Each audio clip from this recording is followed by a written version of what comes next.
I am wonderful. I hope you're great. Your new studio looks awesome. I always appreciate spending time with you, brother. How you doing? I'm great. Hey, and I got an idea for you. Just you want to run this up the flagpole. Whenever you want to broadcast Marty McGee, maybe you guys can come hang out here and do the show. I think that sounds great. Maybe we should, when we're down in Aggie land, just come by there and do Marty and our Saturday morning show. If we could get all those people in, can we? Like, you know, when we're in the shadow of Kyle Field, it's pretty awesome. But I don't know if we'd have better lighting probably in there. Well, we're still in the shadow here. Hey, Marty, before we get into some football questions, tell us a little bit about Game Change and how you're involved and how it's kind of helping revolutionize NIL.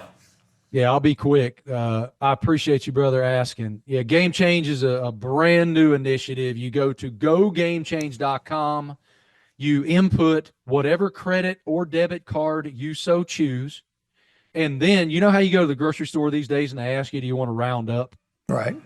If you go to gogamechange.com and input your credit or debit card of choice, you also choose your school of choice, and every purchase with that card automatically rounds up the change to your athletic department of choice. So all of the Aggies out there, you may not have the money to put your name on a building. Well, a lot of guys down there do, but you may not have that kind of money.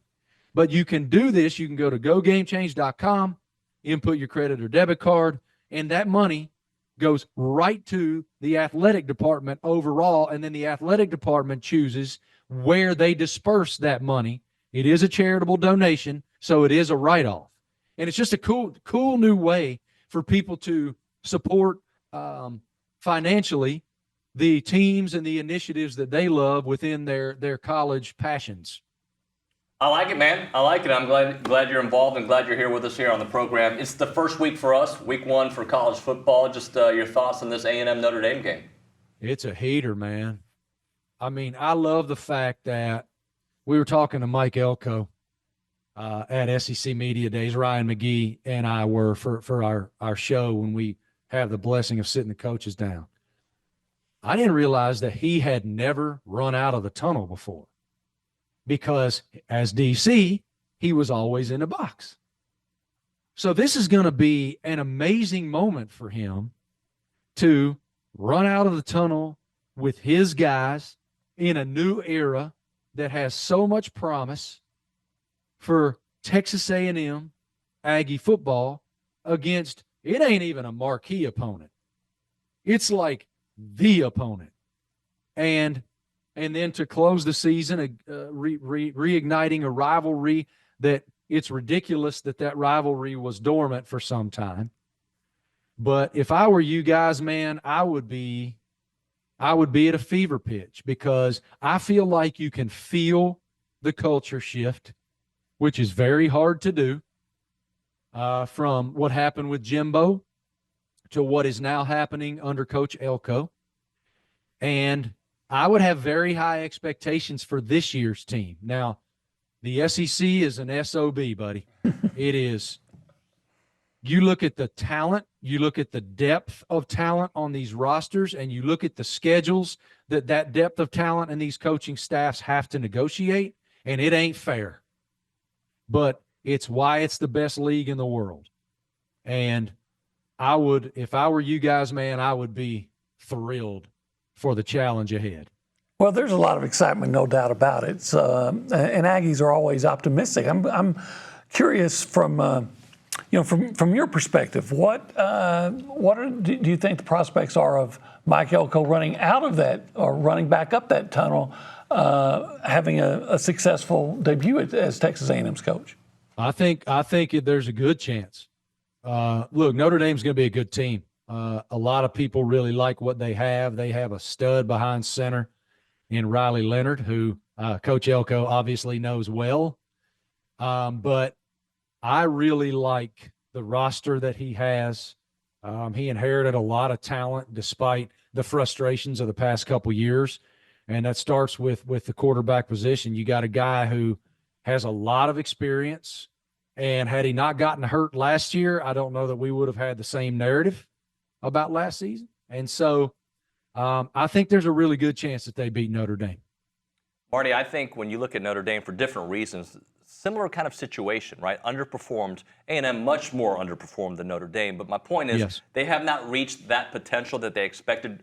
You know, with Brian Kelly, they got close. But right now, they still seem like they're a step away.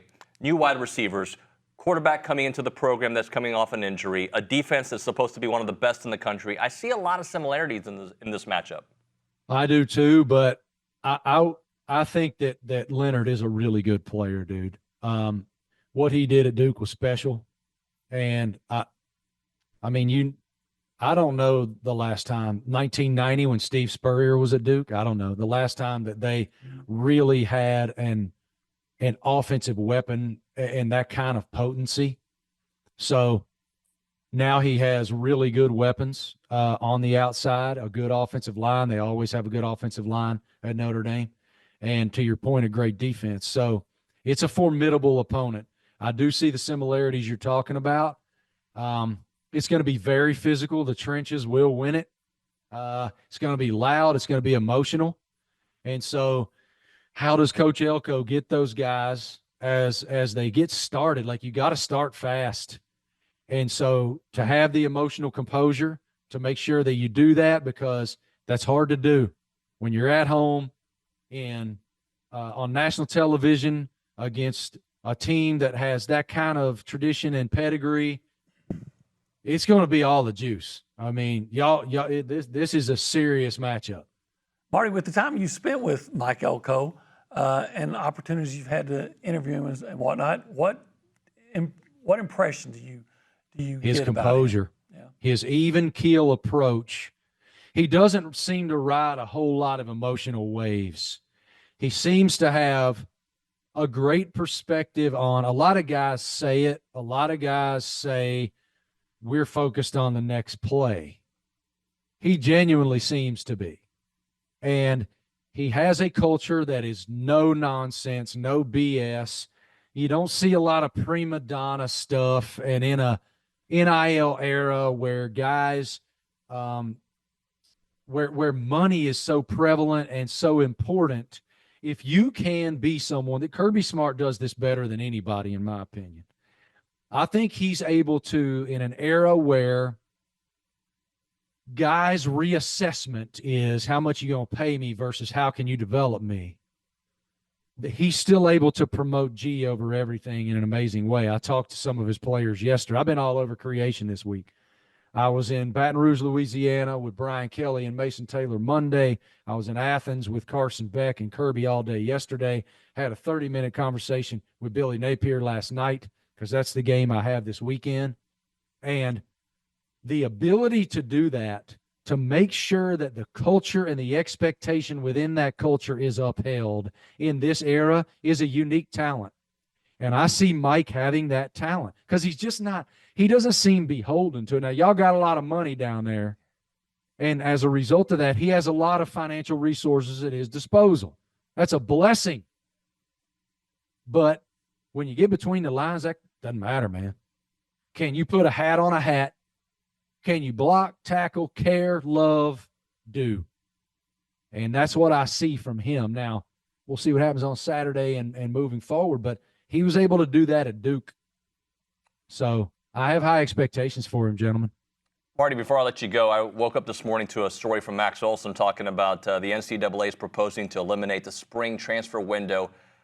I don't know how you feel about it. I'm like, just keep the spring and maybe get rid of I don't know, can we just get some uniform rules and keep it going? Look, it's bigger than that.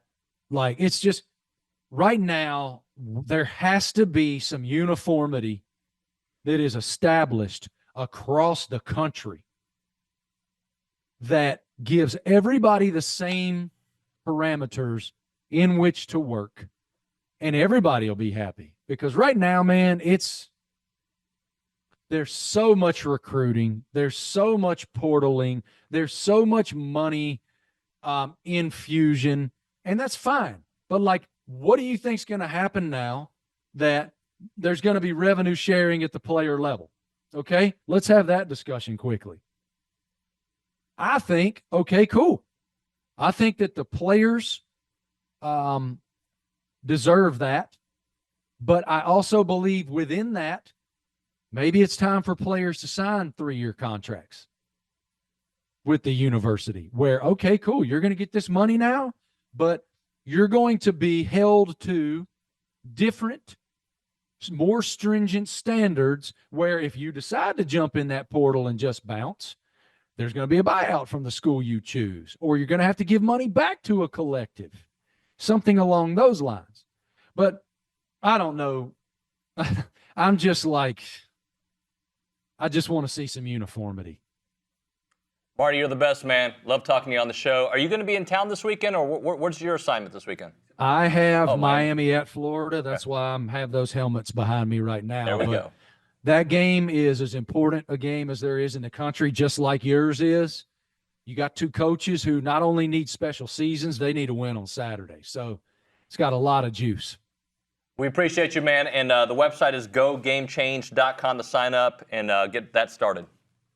It's a cool initiative, man. Go on there, put your credit or debit card in, gogamechange.com, and you can instantly start supporting the athletic department for the teams you love. I just thought it was a really neat initiative. I'm grateful to be involved, and I'm grateful to you guys for having me on to discuss it, brother. Let's talk soon, man. Thank you so much.